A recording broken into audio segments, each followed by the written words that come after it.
Hi అండి. అందరికీ నమస్కారం. Welcome to my channel. ఈ వీడియోలో ప్రభుత్వ పెన్షనర్స్ అందరికీ సూపర్ గుడ్ న్యూస్ అండి. దీనికి సంబంధించిన పూర్తి వివరాలు ఈ వీడియోలో తెలుసుకుందాము. వీడియో ఎక్కడ గాని స్కిప్ చేయకుండా ఎండ్ వరకు చూసేయండి. అప్పుడు ఇన్ఫర్మేషన్ పూర్తిగా అర్థమవుతుంది.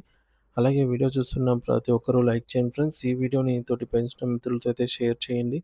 కొత్తగా మన ఛానల్ చూస్తున్నవారు ఇంకా ఎవరైనా సబ్స్క్రైబ్ చేసుకోకపోతే వెంటనే మన ఛానల్‌ని అయితే సబ్స్క్రైబ్ చేసుకోండి. సబ్స్క్రైబ్ చేసుకోవడం వల్ల నేను చేసే ప్రతి ఒక్క వీడియో మీ వరకు రీచ్ అవుతుంది. ఇక ఆలస్యం చేయకుండా వివరాల్లోకైతే వెళ్ళిపోదాము. ఫ్రెండ్స్ ఇక విషయానికొచ్చినట్టయితే ఆంధ్రప్రదేశ్ రాష్ట్రంలో పదవీ విరమణ పొందిన ప్రభుత్వ ఉద్యోగులకు మరియు ఉపాధ్యాయులకు సంబంధించి గత కొంతకాలంగా నిలిచిపోయిన గ్రాట్యుటీ బకాయిల విషయంలో ఇప్పుడు ఒక అత్యంత కీలకమైన సమాచారం అయితే అందుతోందండి.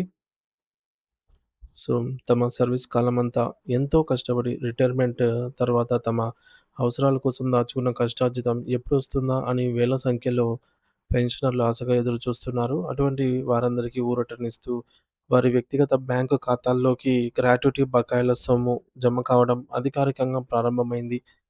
దీనిని మరింత వివరంగా పరిశీలిస్తే ముఖ్యంగా 2025 ఏప్రిల్ నెలలో రాష్ట్ర వ్యాప్తంగా ఉన్నటువంటి వివిధ ట్రెజరీల ద్వారా ఆమోదం పొంది నిధుల కొరత కారణంగా పెండింగ్‌లో ఉండిపోయినటువంటి బిల్లులన్నీ గూడా ఇప్పుడు క్లియర్ అవుతున్నాయి. ఈరోజు ఉదయం నుండే చాలామంది పెన్షనర్ల మొబైల్ ఫోన్లకు మనీ క్రెడిటెడ్ అనైతే మెసేజ్‌లు వస్తూ ఉండడంతో వారి ఆనందానికి అవధులు లేవు. కాబట్టి ఎవరైతే తమ గ్రాట్యుటీ కోసం ఎదురు చూస్తూ ఉన్నారో వారు వెంటనే తమ బ్యాంకు ఖాతాలను లేదా మొబైల్ ఫోన్‌కొచ్చే ఎస్ఎంఎస్‌లను ఒకసారి సరిచూసుకోవాలనైతే చెక్ చేసుకోవాలనైతే సూచించడం అనేది ఇది కేవలం ఒక చెల్లింపు మాత్రమే కాదు. వృద్ధాప్యంలో ఉన్న వారికి ఒక పెద్ద ఆర్థిక భరోసా అని అయితే చెప్పవచ్చు. ఇక లక్షలాది మంది ఉద్యోగులు మరియు పెన్షనర్లు ఎంతో ఉత్కంఠతతో ఎదురుచూస్తున్న కొత్త పీఆర్సీ అమలు అంశంపై కూడా ప్రస్తుతం రాష్ట్ర వ్యాప్తంగా పెద్ద ఎత్తున చర్చ జరుగుతోంది. దీనిపై అందుతున్న తాజా సమాచారం ప్రకారం పీఆర్సీకి సంబంధించిన కీలక ఫైలు ప్రస్తుతం ప్రభుత్వ ఉన్నత స్థాయి పరిశీలనలో ఉంది. అయితే దీని అమలులో కొంత జాప్యం జరగడానికి ప్రధాన కారణం రాష్ట్రం ప్రస్తుతం ఎదుర్కొంటున్న ఆర్థిక క్లిష్ట పరిస్థితులేనని తెలుస్తోంది.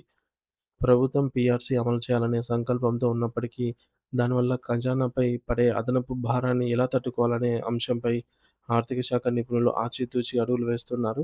కేవలం వేతనాలు పెంచడమే కాకుండా, పెంచిన వేతనాలను ప్రతి నెల సక్రమంగా చెల్లించేలాగా ఆర్థిక వెసులుబాటును సిద్ధం చేసుకోవాల్సి ఉంటుంది. కాబట్టి ఈ పీఆర్సీ ప్రక్రియపై పూర్తి స్థాయి స్పష్టత రావడానికి మరియు అధికారిక ప్రకటన వెలువడటానికి మరికొంత సమయం పట్టే అవకాశం కనిపిస్తోంది. అంతవరకు ఉద్యోగ వర్గాలు ఓపిక పట్టక తప్పదు.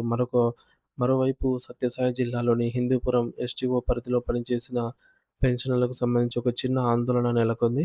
అక్కడ కొంతమందికి ఇంకా పెన్షన్‌లు జమ కాలేదని ఫిర్యాదులైతే వస్తూ ఉన్నాయి.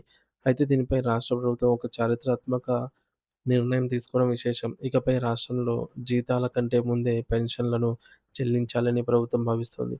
సాధారణంగా గతంలో ముందుగా సర్వీస్‌లో ఉన్న ఉద్యోగులకు జీతాలు వేసి, ఆ తర్వాత నిధుల లభ్యతను బట్టి పెన్షన్‌లయితే ఇచ్చే పద్ధతి ఉండేది. కానీ పెన్షనర్లంటే సమాజంలో గౌరవించదగ్గ వృద్ధులు అని వారికి మందులకు మరియు ఇతర అత్యవసర అవసరాలకు డబ్బులైతే చాలా అవసరమని గుర్తించిన ప్రస్తుత ప్రభుత్వం ఇక ప్రతి నెల ఒకటో తేదీనే లేదా జీతాల కంటే ముందే పెన్షన్‌లు క్రెడిట్ చేయాలని నిర్ణయించింది. ఇది పెన్షనర్ల పట్ల ప్రభుత్వం చూపిస్తున్న మానవీయ కోణానికి మరియు సానుకూల దృక్పథానికి ఒక నిదర్శనము. దీనివల్ల వృద్ధాప్యంలో ఉన్న వారికి ఎవరిపైనా కూడా ఆధారపడాల్సిన ఆ ఆధారపడకుండా తమ ఖర్చులను సకాలంలో చూసుకునే వీలైతే కలుగుతుంది. రాష్ట్ర ఆర్థిక పరిస్థితిపై గౌరవనీయులైన ఆర్థిక మంత్రి పయ్యావుల కేశవ్ గారు నంద్యాల కలెక్టరేట్‌లో నిర్వహించిన సమీక్షా సమావేశంలో వెల్లడించిన గణాంకాలు వింటే ఎవరికైనా ఆందోళన కలగక మానదు. రాష్ట్రం ప్రస్తుతం ఎంతటి దారుణమైన ఆర్థిక సంక్షోభంలో ఉందో ఆయన అంకెలతో సహా వివరించారు. రాష్ట్ర ప్రభుత్వానికి ప్రస్తుతం దాదాపు 99% నిధుల కొరత వేధిస్తోంది అని ఆయన స్పష్టం చేశారు.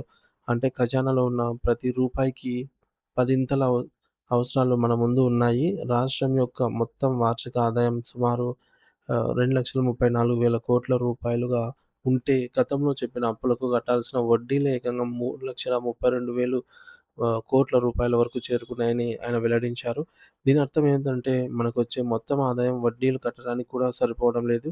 దీనికి అదనంగా రాష్ట్ర దైనందిన నిర్వహణ ఖర్చులు సుమారు 2,56,000 కోట్ల రూపాయలుగా అయితే ఉన్నాయి. మరి ఈ గణాంకాలను చూస్తే ప్రాథమిక అవసరాలకు నిధుల సర్దుబాటు చేయడం ఎంత కష్టమో అర్థమవుతుంది. కేవలం వడ్డీల రూపంలోనే ఈ ఏడాది 50,000 కోట్ల రూపాయలకు పైగా ఖర్చు చేయాల్సి రావడం రాష్ట్ర ఆర్థిక వ్యవస్థను కుదేలు చేస్తోంది. మరి ఈ గడ్డు పరిస్థితుల నుండి గట్టెక్కడానికి ప్రభుత్వం ఇప్పుడు బహుముఖ వ్యవహారాలను రచిస్తోంది. ఆదాయాన్ని పెంచుకోవడానికి సుమారు ఈ 2,000 కోట్ల రూపాయల మేర కొత్త పన్నుల ద్వారా నిధులను సమీకరించాలనైతే లక్ష్యంగా పెట్టుకున్నారు.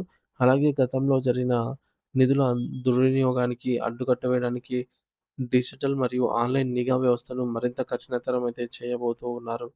అలాగే గతంలో నిధుల విడుదల ఆలస్యం కావడం వల్ల మున్సిపాలిటీలలో నిలిచిపోయినటువంటి డ్రైనేజీ, రోడ్లు వంటి అభివృద్ధి పనులను యుద్ధ ప్రాతిపదికన పూర్తి చేయడానికి చర్యలు చేపడుతూ ఉన్నారు.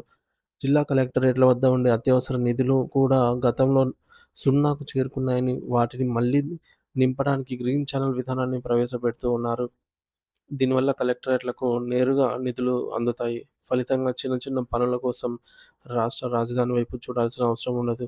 చివరగా మొత్తం ప్రభుత్వం నిర్లక్ష్యం చేసినటువంటి సుమారు 85 కేంద్ర ప్రభుత్వ పథకాలను తిరిగి పట్టాలెక్కించడానికి ఈ ప్రభుత్వం 18,000 కోట్ల రూపాయలను కేటాయించబోతోంది.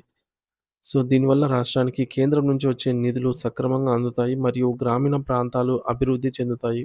బడ్జెట్ కేటాయింపులలో ప్రతి పైసా పారదర్శకంగా ఉండాలని, అది నేరుగా లబ్ధిదారులకే చెందాలనేది ప్రభుత్వం ప్రధాన ఉద్దేశ్యమని మంత్రి గారు నొక్కి చెప్పారు. అయితే ఏదేమైనప్పటికీ కూడా పెన్షనర్లకు విడుదల గ్రాట్యుటీ బకాయిలు విడుదల చేయడం మరియు పెన్షనర్లకు ప్రాధాన్యత ఇవ్వటం అనేది ఈ యొక్క ఆర్థిక సంక్షోభ సమయంలో కూడా ప్రభుత్వం తీసుకున్నటువంటి ఒక గొప్ప నిర్ణయం. ఇది వేలాది కుటుంబాలలో కూడా వెలుగులు నింపుతుంది అనటంలో ఎటువంటి సందేహం లేదు.